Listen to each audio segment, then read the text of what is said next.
السلام علیکم۔ آئیے آج ایک ایسا واقعہ سنتے ہیں جس کا تعلق ہجرت سے ہے، اور اس میں آزمائش اور پھر صبر کی بہترین مثال ہے یہ، اور اس میں ہمارے لیے بہترین نمونہ بھی موجود ہے کہ مصیبتوں پر، مشکلات پر، آزمائش پر کس طرح میں صبر کرنا چاہیے، اور ہمارے اسلاف نے، ہمارے صحابہ نے کتنا صبر کیا تھا ان چیزوں پر۔ ابو سلمہ رضی اللہ عنہ کا نام آپ نے سنا ہوگا، مشہور صحابی ہیں، اسلام قبول کیا، ان کی بیوی ام سلمہ نے بھی اسلام قبول کیا، دونوں نے حبشہ ہجرت کیا، ہجرت کر کے حبشہ گئے، پھر وہاں سے واپس مکہ آ گئے اور دوبارہ پلاننگ کیا کہ اب ہجرت کر کے مدینہ جانا ہے، پوری تیاری کر لی۔ ابو سلمہ رضی اللہ عنہ نے ام سلمہ رضی اللہ عنہا کو اونٹ پر بٹھایا اور اپنے بچے کو بھی اونٹ پر بٹھایا، خود پیدل چل پڑے، اونٹ کی نکیل پکڑی اور پیدل لے کر چلنے لگے۔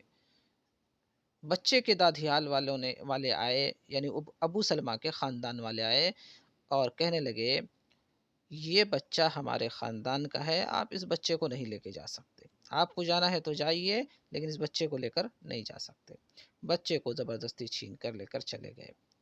اس کے بعد ام سلمہ کے خاندان والے آئے اور کہنے لگے کہ یہ لڑکی ہمارے خاندان کی ہے، تم ہماری لڑکی کو اپنے ساتھ نہیں لے کے جا سکتے مدینہ، تمہیں جانا ہو تو چلے جاؤ۔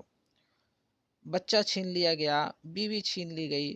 ابو سلمہ بے یار و مددگار نبی صلی اللہ علیہ وسلم کی خدمت میں پہنچے، دربار میں پہنچے، ہجرت کر کے چلے گئے۔ یہ دکھ انہیں جھیلنا پڑا۔ کیوں جھیلنا پڑا؟ اس لیے کہ انہوں نے اسلام قبول کیا تھا، مسلمان ہو گئے تھے، صرف اسی وجہ سے، اسلام ان کا جرم تھا بس۔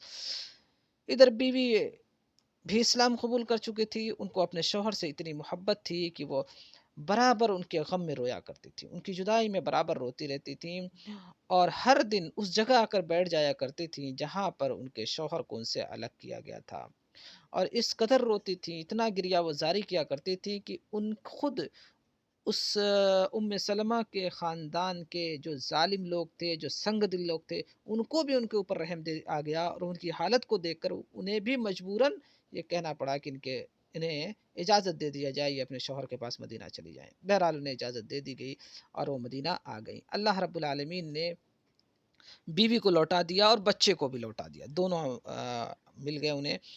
پھر ہوا یہ، دیکھیے ابو سلمہ کی آزمائش تھی، پھر ام سلمہ کی ایک دوسری آزمائش یہاں پر ہوئی۔ پہلی آزمائش شوہر سے جدائی، اس کے بعد پھر دیکھیے دوسری آزمائش، وہ جنگ احد کے موقع پر ابو سلمہ زخمی ہو گئے، اور پھر وہ ان زخموں کی وجہ سے دنیا سے رخصت ہو گئے، انتقال کر گئے۔ یہ بہت بڑا غم تھا، لیکن انہوں نے دنیا سے جاتے جاتے اللہ رب العالمین سے یہ دعا کیا کہ میرے پروردگار، تو میرے بیوی بچوں اور میرے اہل و عیال کی حفاظت کرنا، اور انہیں بہترین نعم البدل عطا کرنا، یعنی میں تو دنیا سے جا رہا ہوں، میرے جانے کے بعد تو ان کی حفاظت کا انتظام کرنا۔ اور اللہ رب العالمین نے اس دعا کو قبول کیا، اور نبی صلی اللہ علیہ وسلم جیسا شوہر انہیں ملا، ام سلمہ کو۔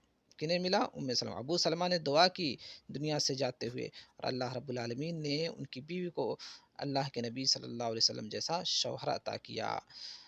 تو یہ ہے صبر کی مثال، آزمائش پر، مصیبت پر صبر کی مثال۔ آدمی اگر صبر کرتا ہے اور شکر ادا کرتا ہے، ناشکری نہیں کرتا ہے، جزا فضا نہیں کرتا ہے، تو اللہ رب العالمین اس کے لیے راستے ہموار کرتا ہے، راستے بناتا ہے۔ تو کبھی اگر زندگی میں مشکل آئے، خوف محسوس ہو، دل گھبرائے، تو ہمیں اپنے اسلاف کی زندگی کو پڑھنا چاہیے، اسلامی تاریخ کا مطالعہ کرنا چاہیے، ہمیں انشاءاللہ